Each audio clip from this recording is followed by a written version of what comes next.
I was promised a job in the city, but I ended up locked behind bars, forced to give birth for strangers.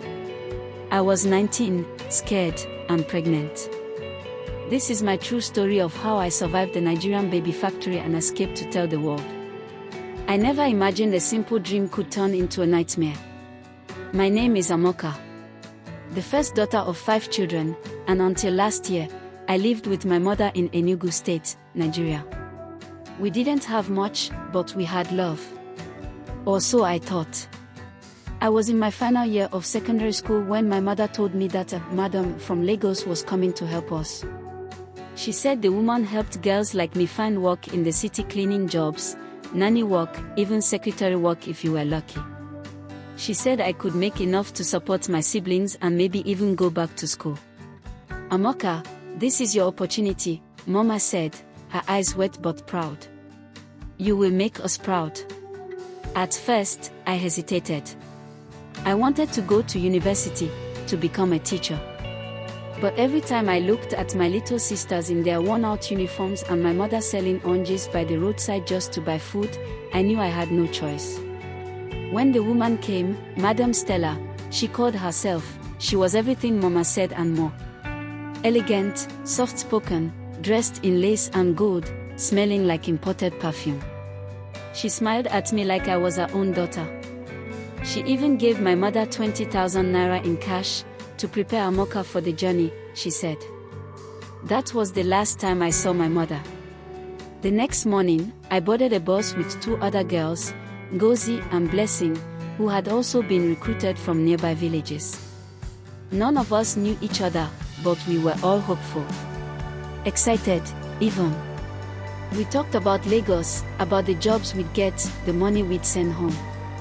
But what awaited us in that city was not work. It was hell. After 10 hours on the road, we arrived. But it wasn't Lagos. At least, not the Lagos I'd seen in films. There were no tall buildings or bustling streets. We were dropped off at a secluded compound surrounded by a tall metal fence. There was no signboard, no neighbors, no sound but the chirping of crickets and the hum of a generator. Inside the compound stood a large bungalow. It looked nice from the outside, painted, neat, even beautiful. But once inside, the air shifted. The windows were bad. The doors locked from the outside. And there were more girls. Dozens of them. Some as young as 14. A woman named Mama Chidi took our phones and our ID cards. You won't need this here, she said, not smiling. That night, the truth began to unfold. They told us we weren't here to clean or nanny. We were here to get pregnant. The air left my lungs. I thought it was a joke, some initiation ritual. But it wasn't.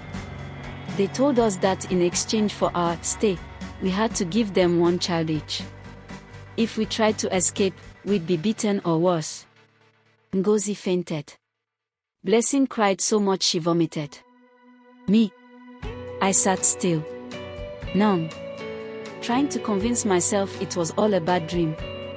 But the dream became reality the next morning when a man entered our room with a doctor. A real doctor, with stethoscope and gloves. They checked our health, took our blood, and said they would start the process soon. Within a week, the men came. Different men. Different nights.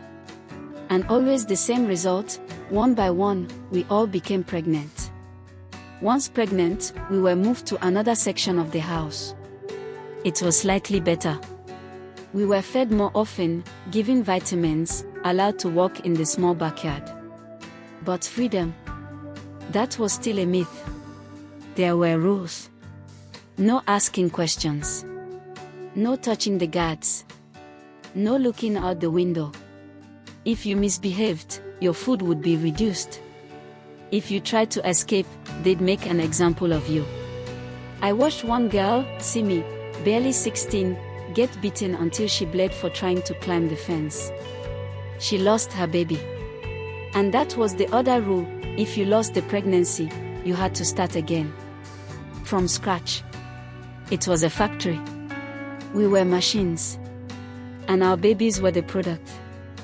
But what they didn't know was that inside me, something had started to grow too. Not just a baby, but rage, determination, a desire to survive. My labor lasted 14 hours. They refused to take me to a hospital. The doctor he came to the room, injected me with something, and told me to push. I screamed. I begged. I thought I would die. And when my baby came, a girl, I barely got to see her face. They snatched her away so quickly, I didn't even hear her first cry. She's healthy, the nurse said flatly. Then they handed me a sleeping pill. When I woke up, my stomach was flat. My arms were empty. The next day, they told me I would rest for 2 months before starting again. That was when I knew I had to leave. Or die trying. I started watching. Studying the guards. Noting when the gate was opened, who had keys, which guards drank at night. I became quiet, obedient.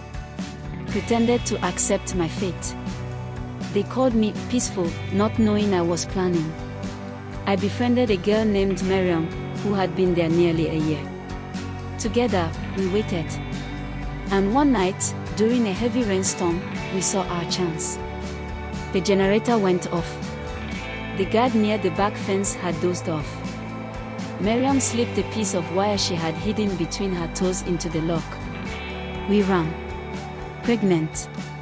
Weak. Barefoot. But we ran. For hours, through bush, through mud, until we saw a road. And by some miracle, a night patrol van passed. We screamed. Cried. Told them everything. At first, they didn't believe us. But when they followed us back to the compound the next morning, they saw it all. Girls. Doctors. Babies. Records. The whole operation. Busted. I spent 3 weeks in the hospital. I was treated for infections, trauma, malnutrition. Madam Stella disappeared. So did some of the guards. But Mama Chidi and 3 others were arrested. They said they were selling the babies to wealthy families and international buyers. Each baby worth hundreds of thousands of naira. My baby. I never found her. I don't know if she's in Nigeria or abroad. If she's being loved or used. But I live every day with the hope that she's safe. That one day, she'll find me. Or I'll find her. My name is Amaka. Once a victim. Now, a survivor. I hope you enjoyed the video. Please like, comment, share and subscribe.